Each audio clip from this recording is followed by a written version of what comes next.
seja muito bem-vindo ao nosso canal. Vamos continuar com o terceiro capítulo do livro Augusto Cury, Superação.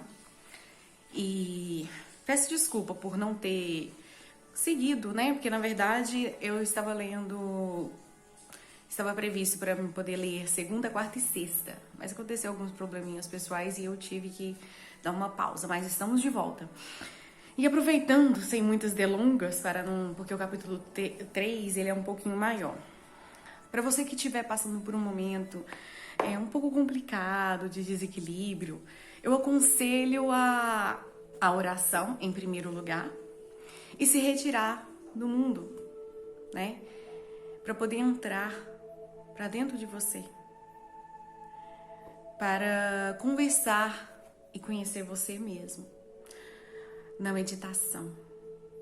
A meditação, ela não tem nada a ver com o espiritual, né? Às vezes é uma dúvida, mas não tem nada a ver. Talvez haverá alguma oportunidade e eu farei um vídeo só explicando, né, a diferença e o que não tem nada a ver, né? A meditação nada mais é do que uma busca de um equilíbrio de você mesmo, né? É você com você. Então, vamos ao capítulo 3. A sociedade moderna.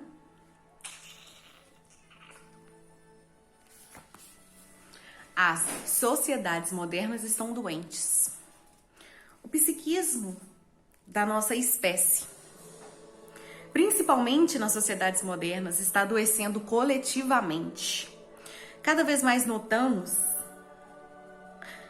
a necessidade de um programa mais profundo para educar o eu como gestor de intelecto e superar os cárceres da emoção, que inclui não apenas fobias, humor depressão, ansiedade, obsessão, mas também a dependência de álcool e drogas. O humor triste e a angústia estão aumentando enquanto a indústria do lazer está se expandindo. Nunca tivemos uma fonte tão grande de estímulos para excitar a emoção como na atualidade. A indústria da moda, os parques temáticos, campeonatos esportivos, a internet, a televisão, a música e tranquilidade, a música e a literatura, explodiram nas últimas décadas. Esperávamos que esta geração viesse o mais tenso oásis de prazer e tranquilidade. Mas nos enganamos.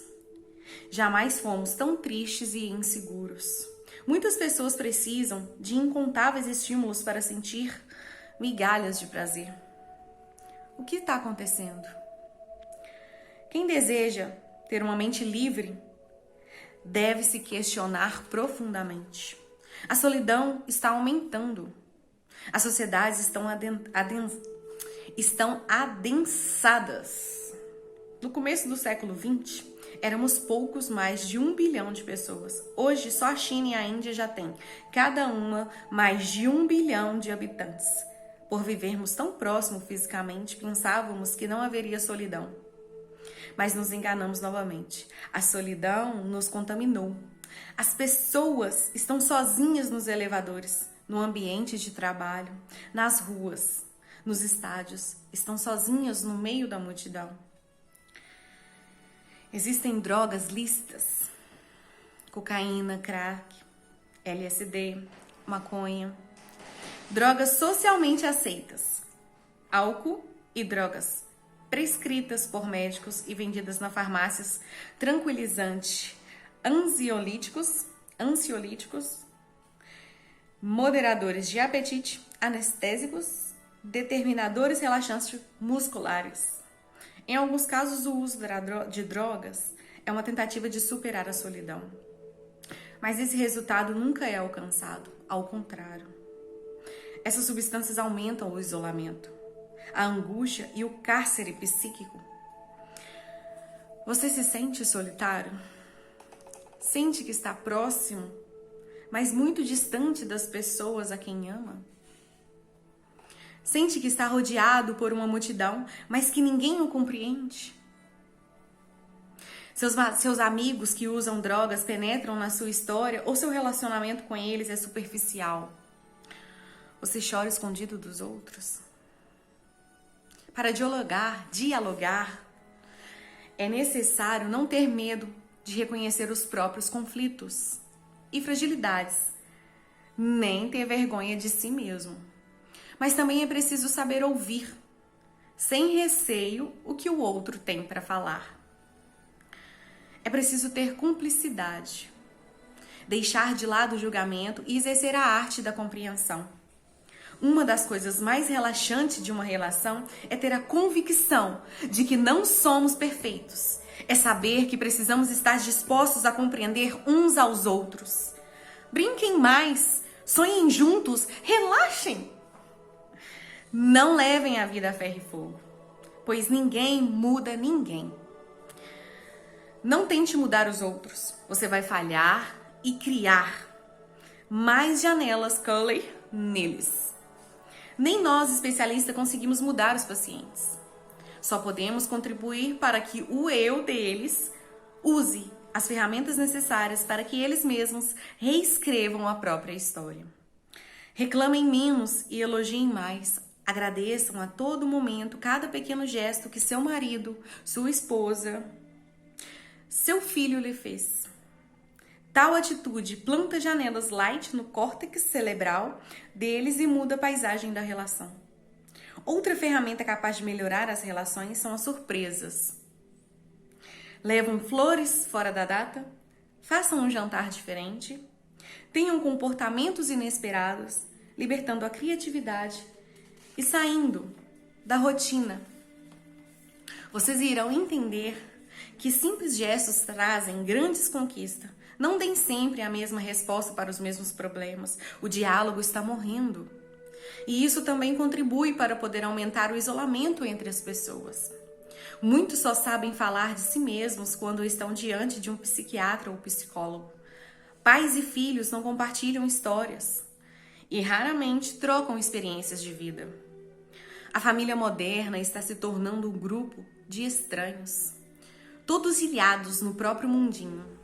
Todos respiram o mesmo ar, se alimentam da mesma comida, mas não desenvolvem a arte de ouvir e dialogar. Não tem havido aprendizado mútuo das lições da vida. As pessoas estão próximas fisicamente, mas distantes interiormente. Metade dos pais jamais conversou com os filhos sobre as próprias lágrimas, os próprios medos, angústias e pesadelos. Nas empresas e nas escolas, todos permanecem distantes uns dos outros, ainda que dividam os mesmos espaços. Perdas, angústias, medos, conflitos não são verbalizados. Hoje, a grande maioria das pessoas tem sintomas de timidez. Elas acabam se tornando ótimas para os outros, mas carrascas de si mesmas. Outro problema da nossa sociedade atual é o aumento de preconceito, que chega a níveis quase insuportáveis. Infelizmente, nos dividimos, discriminamos e excluímos uns aos outros de múltiplas formas. Não honramos os espetáculos das ideias, nossa capacidade de pensar, o fascinante funcionamento da mente humana. Não poucas vezes a discriminação que mais perturba não é aquela imposta pelos outros, mas a autodiscriminação. Você se autodiscrimina? Você se diminui? E quanto à sociedade? Você sente que as pessoas olham as outras com preconceito? Esse preconceito machuca? Muito ou pouco? Você já chorou ou se revoltou por causa disso? Quanto pior a qualidade da educação, mais importante será o papel da psiquiatria no terceiro milênio. Mas a qualidade de vida está se deteriorando mesmo assim. Apenas dos avanços da medicina, da psicologia e da psiquiatria, o normal tem sido ser ansioso e estressado, e o anormal tem sido ser tranquilo e relaxado. De acordo com o Instituto de Pesquisa Social da Universidade dos Estados Unidos, Metade das pessoas, cedo ou tarde, desenvolverá um transtorno psíquico, como depressão, fobia, síndrome do pânico, estresse pós-traumático, psicose, alcoolismo ou farmacodependência. Esse número é assustador. Quais destes sintomas você tem? É ansioso, agitado e tenso? Sofre por antecipação? Acorda cansado? Vive fadigado? Anda esquecido ou tem déficit de memória? Tem sintomas psicossomáticos, como dores de cabeça ou musculares, taquicardia, queda de cabelo? E assim encerramos o nosso terceiro capítulo. Realmente, né? Se a gente parar pra pensar, na maioria das vezes, mesmo com as pessoas ao nosso lado, a gente às vezes nos sentimos sozinhos. Mas é engraçado que ele veio falando o que eu comecei. Nós tentarmos equilibrarmos os nossos eus, tentar acharmos o nosso eu e nos equilibrar, estabilizar a nossa vida, entender o que acontece com a gente, reconhecer os nossos erros, os nossos defeitos, as nossas falhas, os nossos vícios, né? Porque às vezes até nós temos preconceito de nós mesmos inibimos nós mesmos. E realmente o número de pacientes, né, procurando a psicologia, a psicoterapia, terapeutas,